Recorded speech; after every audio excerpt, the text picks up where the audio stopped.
We've all been there. You have a huge deadline looming, you know exactly what you need to do, but suddenly you find yourself deep cleaning the fridge or deciding that now is the perfect time to learn how to juggle. That feeling, that's procrastination. And today, we're going to unpack why it really happens. And I'm telling you, it is not what you think. When we finally put down the cleaning supplies and look at the clock, this is the question that usually pops into our heads.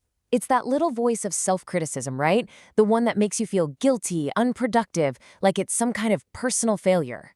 But what if that question is just wrong? Seriously. What if the answer to why am I so lazy is simply you're not? Let's just get that out on the table right now. This isn't about some deep character flaw. It's about biology. It's about how your brain is wired.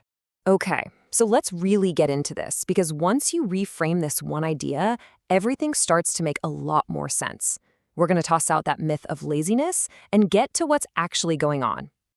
So, here it is, the big reveal. Procrastination has almost nothing to do with managing your time. It's not about your calendar or your to-do list app. It's about managing your emotions. It's a deliberate choice to delay something, not because you're incapable, but because that task brings up an uncomfortable feeling.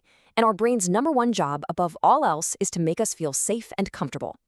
So if it's not laziness, what is happening up there in our heads? Let's pull back the curtain and look at the actual mechanics of why your brain chooses to put things off. Your brain is basically in a constant tug-of-war. On one side, you have short-term comfort, what feels good right this second. And on the other, you have the long-term benefit, what's actually good for you. Watching a quick video gives you an instant hit of dopamine. It feels good now.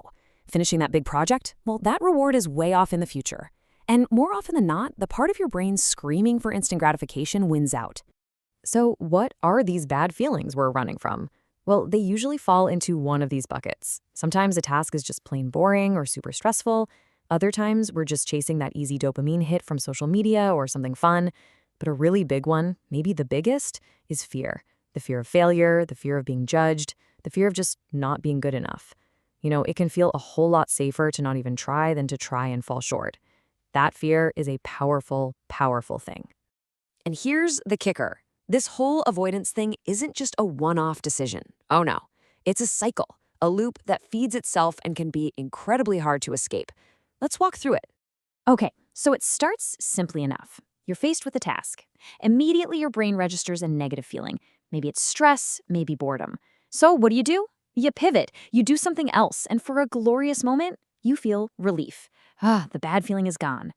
But it doesn't last. Soon, guilt and stress start to creep back in. And now not only do you still have to do the task, but you have less time, and it feels even bigger and more intimidating than it did before, which, of course, makes you want to avoid it even more. And this just nails it, doesn't it? This is exactly how that loop plays out in real life. We tell ourselves, oh, just for a minute. That's the gateway. But that minute of relief from watching a video quickly gets swallowed by an hour of guilt, which just adds more weight to the very thing you were trying to avoid. All right, that all sounds a little bleak, I know, but here's the good news, the really good news. You are not powerless in this situation, not even close. So let's shift gears and talk about some dead simple, actionable things you can do to break that cycle. Look, the whole secret here is to lower the barrier to getting started. So that giant, scary task, write report, forget that. Your new task is write one paragraph. That's it. Make it easy on yourself. Put your phone in another room. Close all those extra browser tabs. The goal isn't to finish the whole thing. The goal is just to start, because action creates its own momentum. And this is important. When you do make a little progress, reward yourself. Teach your brain that, hey, doing this thing actually leads to a good feeling too. This one might be my favorite. It is so powerful. Just tell yourself you're only going to work on that dreaded task for 5 minutes. That's it. Anybody can do something for 5 minutes, right? But what you'll find, almost every time, is that just starting was the hardest part. Once you're 5 minutes in, it's so much easier to just keep going. This right here, this is a mantra for anyone who gets stuck because they're afraid their work won't be good enough. Perfectionism is procrastination in disguise. Just remember this, progress beats perfection every single time. It is infinitely better to have something finished and out in the world, even with its flaws, than to have a flawless idea that's still stuck in your head.